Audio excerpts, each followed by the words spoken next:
I'm 75 now, and I can't remember anybody except the Queen being there. David Attenborough. I like bunnies. Do you like bunnies too? Something happened behind palace walls that left even William and Kate speechless. Princess Charlotte may be young, but what she allegedly overheard about Queen Camilla is sending shockwaves through the monarchy. Could this change everything? Stay with us, and don't forget to subscribe for more royal revelations. Princess Charlotte may be one of the youngest royals, but her ability to read a room is remarkable. Even at her age, she picks up on subtle emotional shifts. When people speak about her late grandmother, Princess Diana, the room softens. Voices get warmer, eyes grow gentle, and smiles appear. Diana's name carries a quiet reverence, a shared warmth everyone seems to feel. But when Queen Camilla comes up in conversation, Charlotte notices something different. The atmosphere tenses, conversations pause, and adults choose their words more carefully. There's no laughter or lightness, just a quiet shift in tone. Though she doesn't know the full story, Charlotte's instincts tell her there's a difference. Something unspoken lingers in the air. Children often sense what others try to hide. Ultimately, I want my children's future to be better than what we currently have at the moment, as we all do. Charlotte feels this unease, and it stays with her, not because she's looking for it, but because it keeps happening. What she sees may not be clear to everyone, but it's real to her. There's a big contrast between Charlotte and Camilla. Camilla joined the royal family later in life, after years of public doubt and uncertainty. She had to learn how to walk the royal line, how to speak, dress, and act in ways that would win over critics. Charlotte, on the other hand, never had to try to be royal. She was born into it. She grew up knowing the world was watching. Her grace and presence feel natural, not practiced. She doesn't need to perform. It's simply who she is. She's been a little joy of heaven, but at the same time, it is... While Camilla has worked hard to become accepted, Charlotte is still forming her path. But even now, people can tell she carries a different kind of authenticity.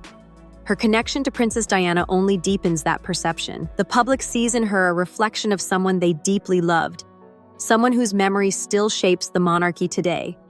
In public, everything appears polite.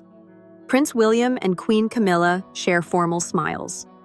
Kate, always graceful, ensures her children remain respectful around Camilla. But behind the scenes, it's more complicated. Charlotte senses it.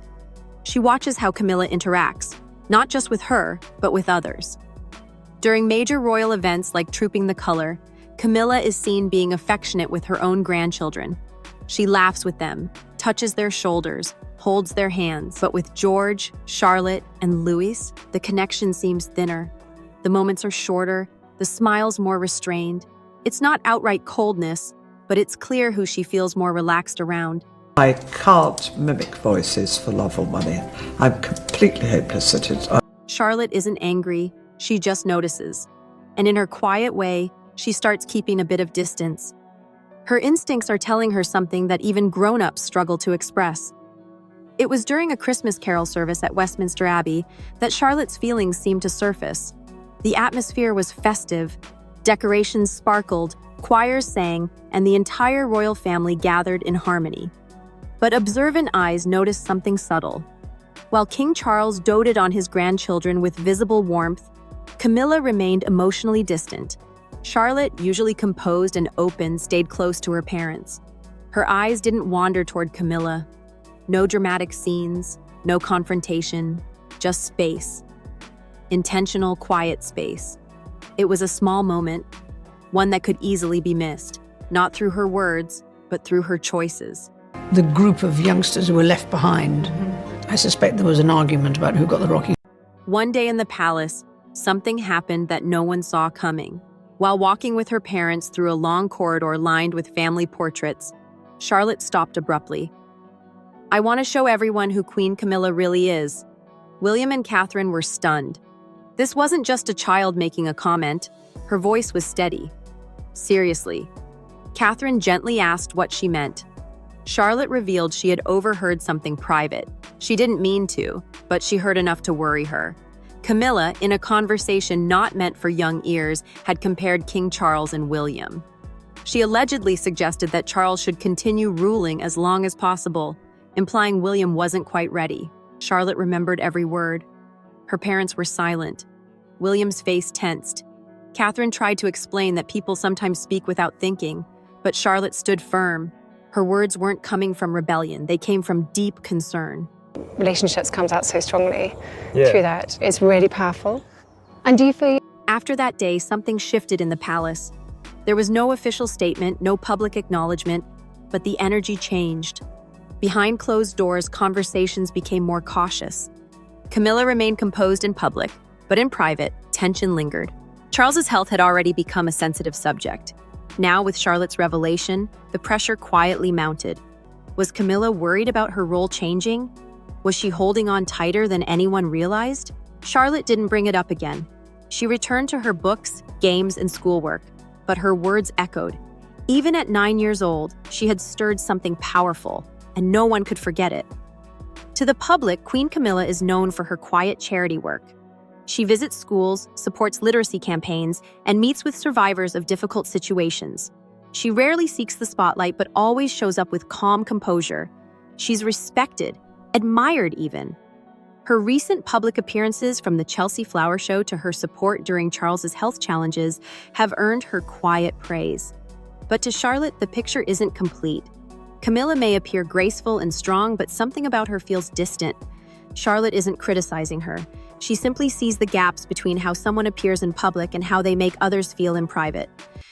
I know that in the position I'm in, that's what's required of me to do. And to a child like Charlotte, someone raised on truth, empathy, and emotional clarity, those gaps are hard to ignore. Though she never met her grandmother, Diana lives deeply in Charlotte's world. Her father, Prince William, keeps her memory alive through stories, photos, and values.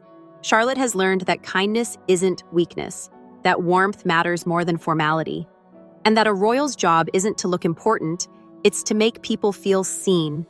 These are lessons Diana lived, and they've shaped how William and Kate raised their children. For Charlotte, Diana isn't a fairy tale or a historic figure.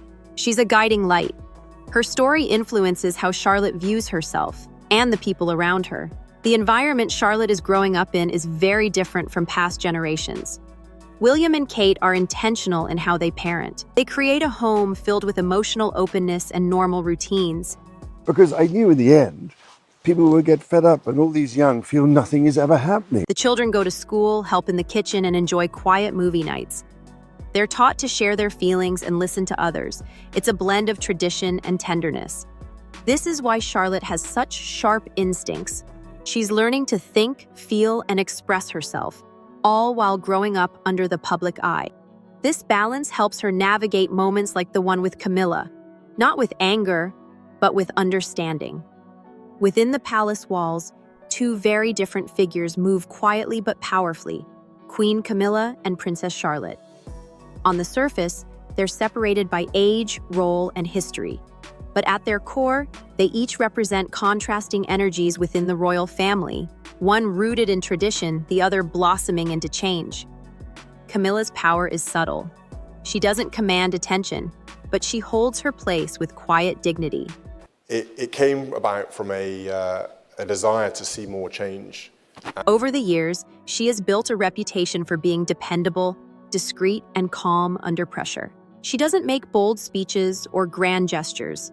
Instead, she shows up consistently, whether at literacy events, charity visits, or royal ceremonies.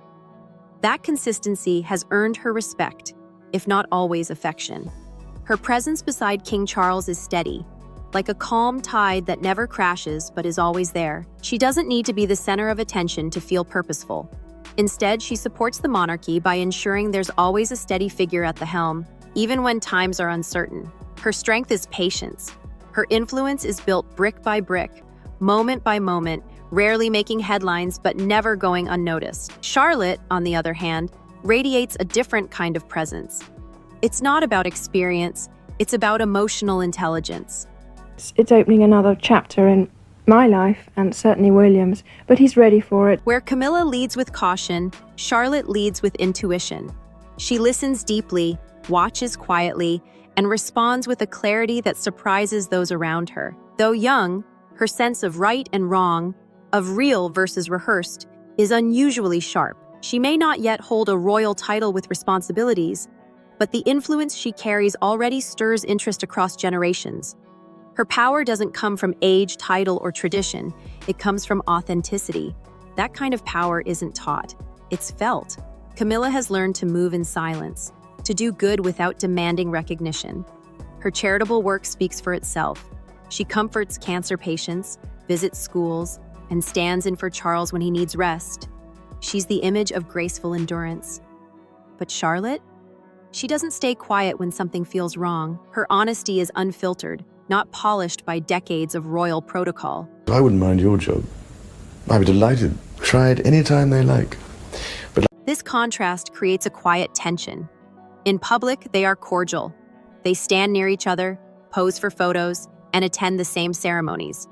But behind the formality lies an undeniable difference in how they relate to people and how people respond to them. Camilla reflects the royal family's effort to uphold tradition without controversy. She reminds the public that monarchy is about duty, order, and restraint. Charlotte, by simply being herself, reminds everyone that monarchy also needs heart, emotion, and truth. She shows that even young voices deserve to be heard, not because they're loud, but because they're real. In many ways, Camilla represents the closing of an old chapter, one that took years to write, edit, and finally publish for public approval.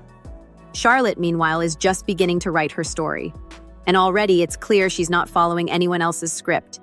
Their coexistence isn't a rivalry. It's a reflection of the two forces within every legacy: preservation and evolution. Charlotte doesn't want to tear anything down. She simply wants the truth to have a seat at the table. In the end, maybe the future of the crown isn't about holding it perfectly, but about wearing it with sincerity.